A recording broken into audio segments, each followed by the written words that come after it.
As bands have come and gone over the past 20 years, the Manics are one of a handful who've stayed the course with integrity, consistently delivering hit records, provocative and controversial quotes, and bringing that little bit more colour and, dare I say, glamour to a scene which got a bit blokey at times. I'm delighted to welcome James Dean Bradfield to the guest list. For the next hour, I'll be asking you to divulge the music that is near and dear to your heart, the inspirational and influential artists who soundtrack your life. James, thanks for coming and chatting to me once again. Yola, it's a pleasure to be here, man. Now we're going to start with the Sex Pistols. Yeah, I know. It's just something you just can't get away from. It's just one of those absolute constants in my life since I was 14 years old, which you just can't shake off. Sure. So this is the classic album that you keep returning to time and time and time again. Yeah. Never mind the bollocks, here's the Sex Pistols. Yeah. I mean, kind of like, there's every aspect of it. When you first pick this record up, when you're young, and it was after the fact because punk had already happened when I was 14. You look at the artwork, and you've never seen anything like it before, the artwork by Jamie Reed. And then you listen to the record, and it's just heavy, ragged, but tight and concise, confrontational, everything. So Chris Thomas, who had produced Roxy Music, and John Cale, and went up and produced Pulp and In Excess. He did this record, and then you got Bill Price, the engineer, who produced The Clash and mixed Guns N' Roses. You got two supremely talented people at the helm of this record. And then you got John Lydon. I don't think you'd ever heard a voice like that before. You heard John Lydon just atonally kind of instructing people through the microphone. And the lyrics are just amazing. If there is no history, how can there be sin? What an amazing line. And Steve Jones's guitar sound is never, ever...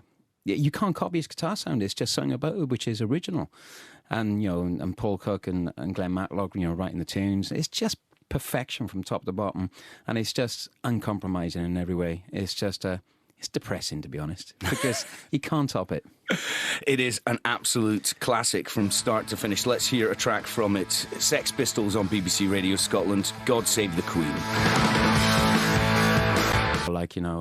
American Trilogy would be on at 12 o'clock at night, just blasting out. But it just became aware that whenever my mum was cooking on a Sunday, Elvis Presley would be blasting through the house. And when he died, my mum and dad took a day off work, which is kind of quite seismic, really. It's almost like a member of the family had died.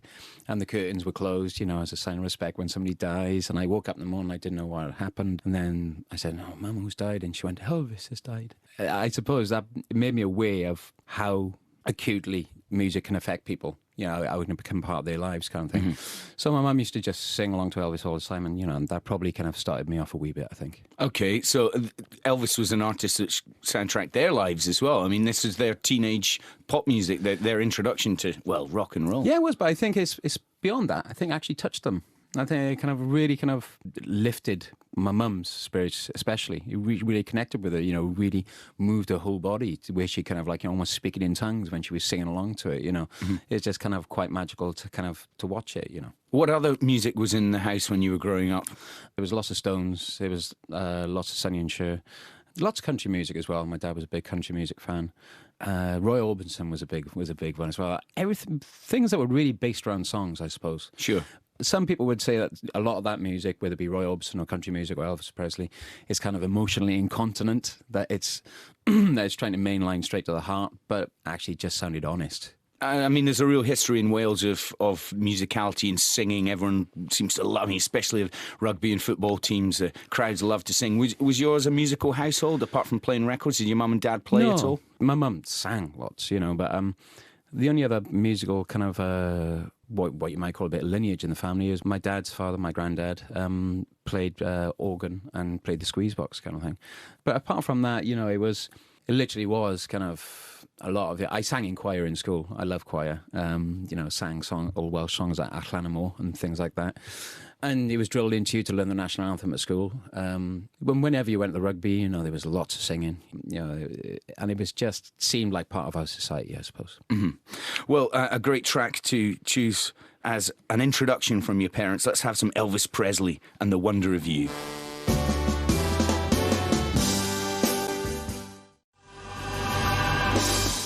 Elvis, the king of rock and roll, The Wonder of You, chosen by James Dean Bradfield here on BBC Radio Scotland in our extended guest list feature tonight.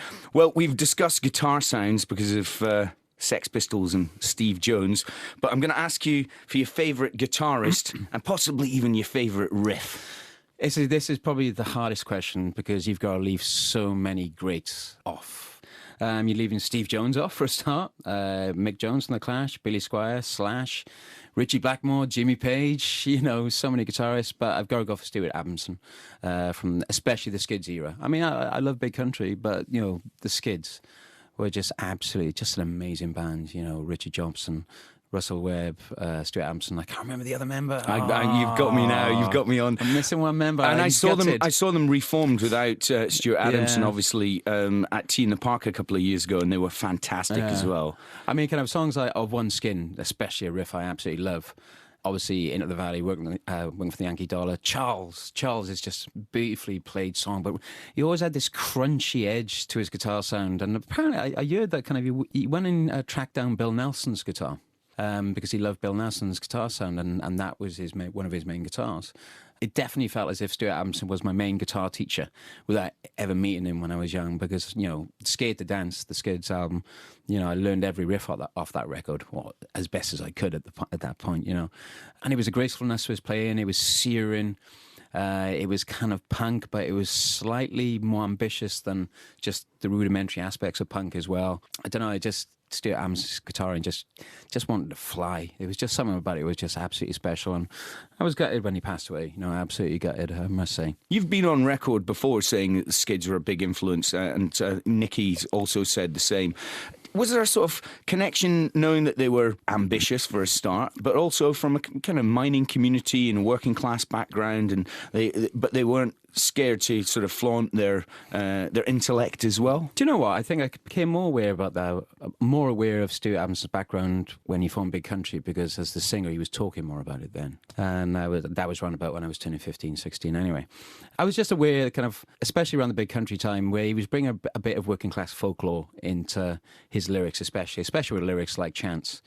I was very aware that he came from, you know, a fiercely working class background, but then if you listen to a lyric like Inwards, Off the Crossing, you know, it's so introspective, something which somebody might dare to call a bit sissy-esque, you know, from his background, but he didn't care. You know, he really had, you know, an eloquence in the way he wrote, you know, music, you know, lyrics and guitaring. And yeah, that probably attracted us as, like, you know, 4 Welsh Valley kids, definitely. Well, let's hear something from the Skids. You mentioned it, from your favourite childhood album, or certainly one of them, Scared to Dance from 1978. This is Of One Skin.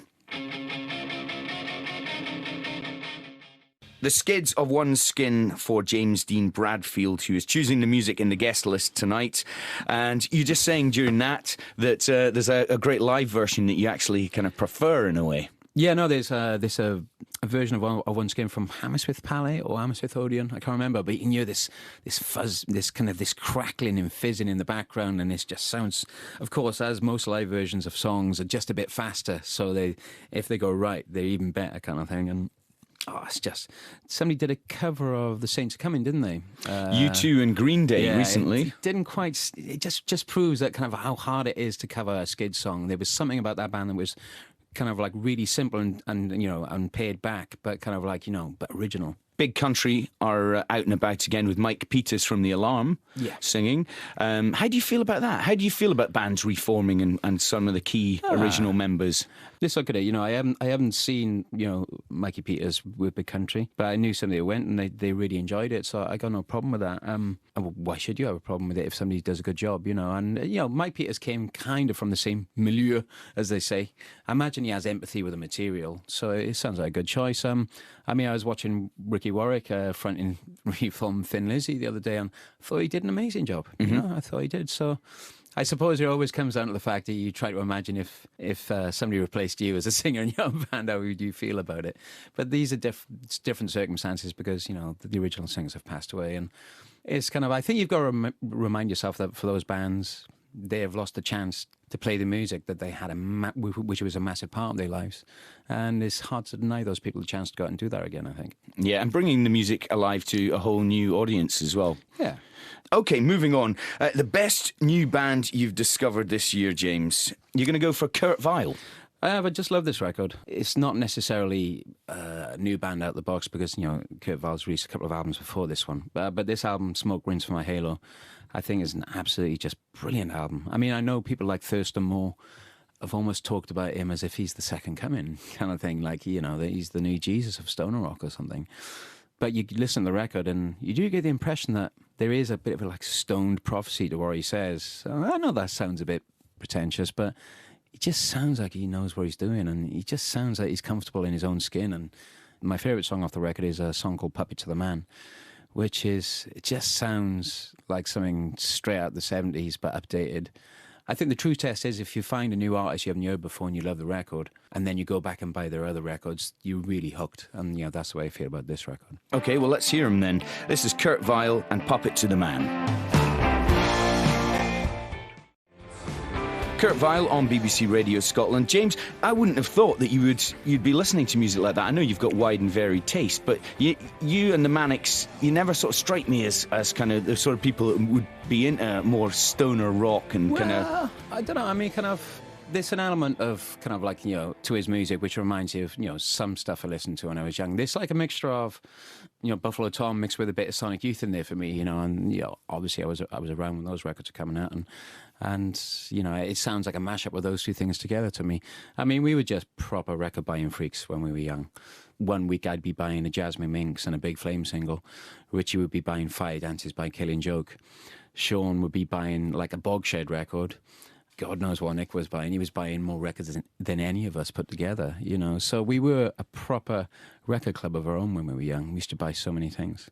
I buy records the same way I ever bought them. I hear something on the radio, I read about it, and then I take a bit of advice from the kind of, from the learned people behind the counter of my record shop, and hopefully that's never going to change. I'm really sort of pleased that you still find your music via the radio and via record shops, because I love that sort of method as well. Do you consume music digitally at all? I don't know. Sean does put stuff onto my kind of iPod for me. It's embarrassing. He has to. I have on tour. I go to his room and I give him 20 CDs and he puts them all on my iPod for me, so he enables me in this modern age. Okay, well, let's have another tune. I think we should go back to the music. And now, your favourite song for winding down, and you've gone for Thomas Dolby. Yeah. Which is, again, a sort of choice I wouldn't expect from you, but I'm delighted that you've gone for it. Well, I remember, myself and Sean we're cousins and, virtually brothers, really. And we were living with each other from around about 10 years old. And we were both mad into music, but he brought in Thomas Dolby's first album, which was Last Days of Europa, I think it was called. I remember kind of it tweaking my interest. And then as we were running about 15, 16, he brought Thomas Dolby's second album in called The Flat Earth. And just intrigued me straight away. I absolutely loved it. And, we used to listen to it in the bedroom together with the curtains closed and the lights out. And it was almost like it's a truly eccentric English album where you can see kind of this Englishman with a fedora on having gin at midday on the veranda in the middle of a rainforest.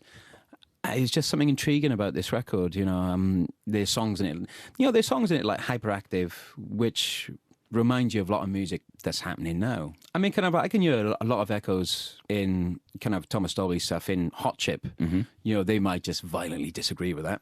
Probably not. I wouldn't imagine so. But I do hear that he's had, an influence on people. But this album, Flat Earth, there's just like a serenity about it. It's like I said, it's almost like some kind of royalty in exile. There's something about this record which is just set out in its own, some way inappropriate, but still kind of like trying to retain its identity. But there's one song on here especially called Scream Kiss, which I absolutely love. Okay, well, let's hear it then. Thomas Dolby on Radio Scotland and Scream Kiss.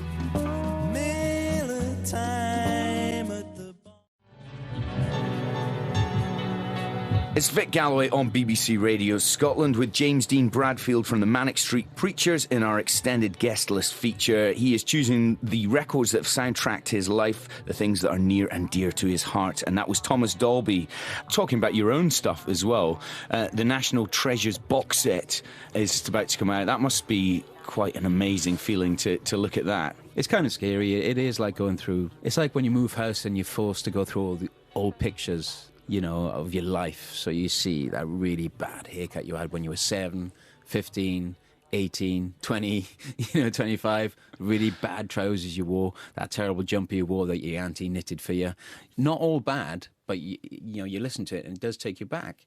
You listen to something like Love Suite XL and you hear, we blur into images of state coercion, classified machines, die misunderstood, and you think, God, we thought we were going to be number one with that, So you just realise that indestructibility of youth just makes you deluded in a good way. Well, you've gone on record as saying you will always be in the Manic Street Preachers. Hopefully. Is there any news on the future of the Manics? Are you going to take a bit of a break? Oh, no, we've got to take a break now. I mean, we've got to be realistic about it. Since 2006, it's Send Away the Tigers. Then it was Journal for Plague Lovers. Then Postcards from a Young Man.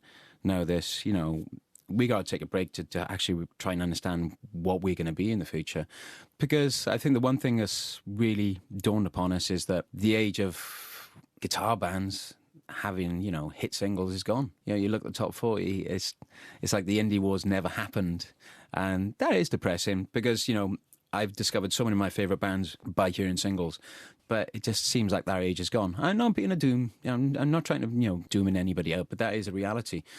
I think we've got to try and understand that our future as a band, as it goes onward, we're not going to be trying to write Design for Life or If You Tolerate This, Your Children Will Be Next, because who's going to be listening? Is it going to be played on radio? Mm-hmm. And perhaps that gives us a chance to mutate into something else, to make our version of 69 by Magnetic Fields and just do 70 tracks instead. Right, okay. So is that kind of where you'd like to go? Do something more experimental, something more progressive, conceptual? Not just making a big mess, like Know Your Enemy kind of thing. It's something which we're kind of like, that we'll do properly. And it's not going to be it's not going to be a musical or an opera or anything like that. But I think we are just going to investigate and then see what comes out the other end, basically. But yeah, it'll be a lot of tracks, I think. Okay, talking of music, once again, let's go back to some records. The song you wish you'd written, that's got to be a tough one because there's got to be thousands. I know that you're such a music junkie, that you're a record buyer, that there must be a few out there. There are literally hundreds of songs which you wish you'd written. I don't know, for the sake of repeating myself, I think I've said this before, but For What It's Worth by the Cardigans just breaks my heart every time I hear it. And it especially breaks my heart because it was almost, this was almost where they stopped having hits. Mm-hmm. And that broke my heart. I thought, how can they not have a hit with this, For What It's Worth? It's a supremely crafted piece of work, it's absolute, it's just perfect. But it's just gentle and it soothes the soul, and the lyric is just, there's always something going on in Nina's lyrics, which it's always a bit of subterfuge there. She's always, you realise after the fourth listen that she's talking about something slightly darker than what's before you. I think myself, Nick and Sean all agree. We all wish we'd done this record.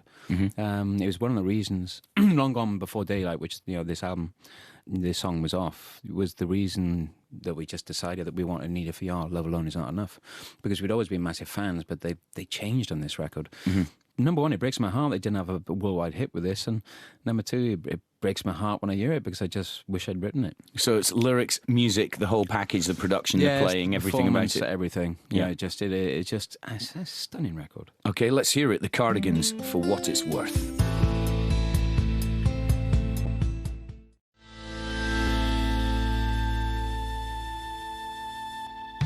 The Cardigans, chosen by James Dean Bradfield. I think they're a really underrated band as well. I think, especially if you're a musician, you can tell that they're great players.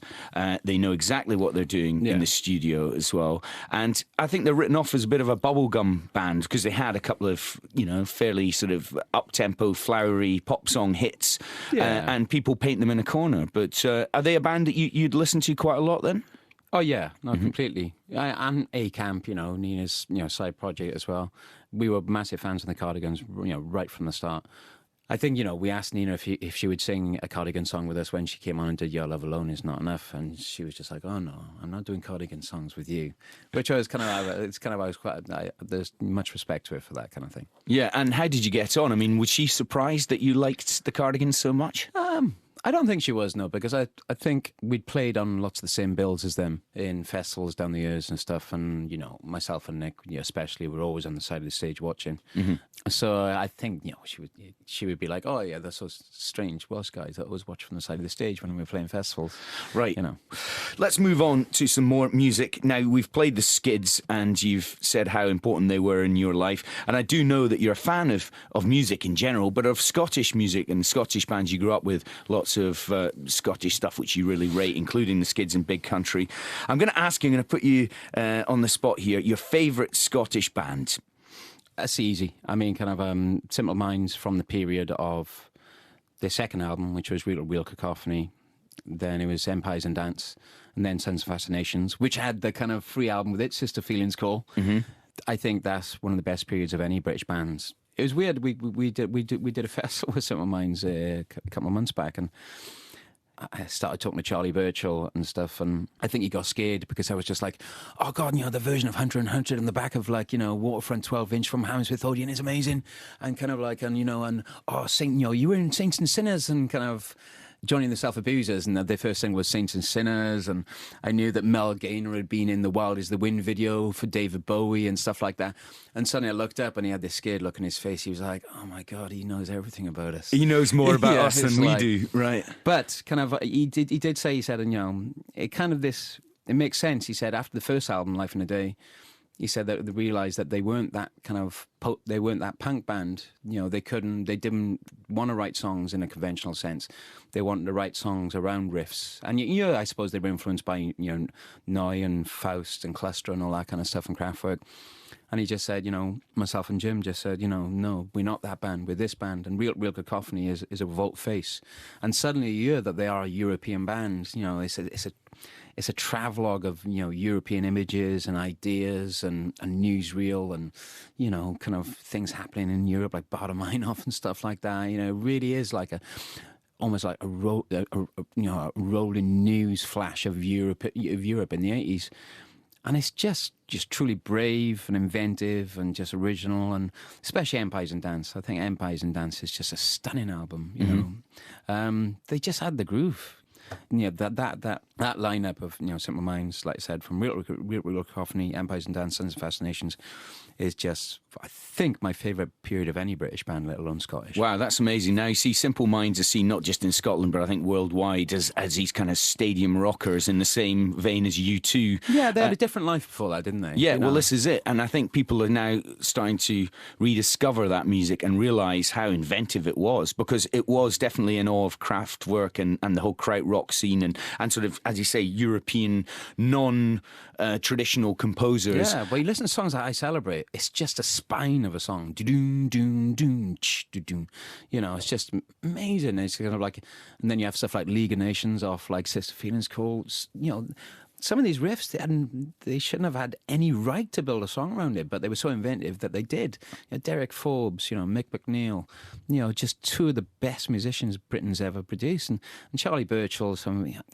They just all augmented each other so well. But I don't want to be a snob about it. I still think Sparkle in the Rain is an amazing album. I do. You know, I think Street Hassle off Sparkle in the Rain, which is a Lou Reed cover, is one of the best covers of all time. But for me, this is the glory period, yeah. Okay, so which track should we go for then? What would you like to go for? I suppose you gotta go I Travel. Okay, from Empires and Dance in 1980, Simple Minds here on BBC Radio Scotland, I Travel. A favourite of many people who listen to this show and have been guests on the show, actually. I know that King Creosote, I don't know if you know his music, yes, he's a massive fan of I Travel. He reckons that's one of the best singles of all time. Yeah, and very Kraftwerky, I think. You were talking about the album and sort of putting something on your Walkman or killing an album over a month, basically, just listening to it over and over and over and over again. Do you think that's maybe gone from a lot of younger people today, in the fact that they can have anything instantly and they might not give a record enough time? Well, I don't know. I'm always worried to sound as if I'm in judgment upon another generation, because I am an old tosser. But kind of like, I think the one thing you can definitely say is that the age of obsession has perhaps passed. You know, there was this really cool quote from an old Welsh painter called Cuffin Williams, and the quote is just simply said, half the talent is obsession. And I think that's true, back in the day, when I lived through The Enemy and Melody Maker, all the information I could get was just from those two sources. And sometimes I couldn't get the records I was reading about. You had to order them, and they'd take a month to get to you. So you became obsessed about what was in front of you. But that was good because it means you investigated them. You learned every sound off them. You heard every nuance. You had little coughs in the background. You had little kind of like, somebody counting in the song. You started learning where it was recorded, the name of the engineer, who designed it, and you really got into the lyrics. You learned the lyrics, you absolutely learned them off by heart. And their obsession just drove you towards wanting to understand it more, kind of thing, because there was a limited amount of what could actually be in front of you to digest. So I'm only a tiny bit sad that you can't actually kind of fill up on that obsession anymore, truly understand something, I suppose. Well, I think one final piece of music, James, and then we'll let you get on your way. Thank you very much for being involved in the programme and sharing your choices. Now, I want to find out if you could listen to one record for the rest of time, basically, I suppose, your favourite record of all time, or the thing that you would continue to listen to, what would it be? The question is that you're locked in a Sartre-esque room for eternity. So you've got to pick something that you think you can listen to forever. It's got to go through a gamut of emotions, and it's got to give you some kind of sense of calm. Mm-hmm. So you're not necessarily your ultimate favourite band of all time, but one of your favourite bands. So I think I've got to go for Ocean Rain by Echo and the Bunnymen, because it just soothed you, it washes over you, it saves you from the sea, it's it returns you to the sea, it does all those things, it soothes the parts that other records cannot reach. It's just utter just like crafted beauty. And that band has a different resonance for you because it was a really important gig for you. Yeah, it was. Myself, Sean, and it was my first ever proper concert, in Bristol, Coast and all on the Ocean Rain tour. And myself, Sean and Richey went. And it was just a perfect experience, We listened outside to the sound check. We got their autographs after the sound check, got their autographs again after the gig. And it was just a perfect gig. I left the gig with tinnitus, and that lasted for the rest of my life, and I've made friends with it. And kind of, it was just, there was a pivotal moment where I remember just, myself, Richie and Sean just sat there, and just the very first, the click of the sticks, down, it went into the cutter, and I was just like, I remember looking across from Richie's and Sean's face. It was just, they were just looking, just transfixed, frozen, this is what we want to do. Just one of those special moments. This is getting really nerdy now. We should end it there. Okay, James Dean Bradfield, thank you very much. Tell Nicky and Sean we're asking for them. It's been a pleasure talking to you and having you on the show once again. I'm going to let you choose that one final tune by Echo and the Bunnymen. James, what are we going to lead out on? Well, on the B-side of the 12-inch of this is Do It Clean for the Royal Albert Hall, one of the best live versions of any songs ever.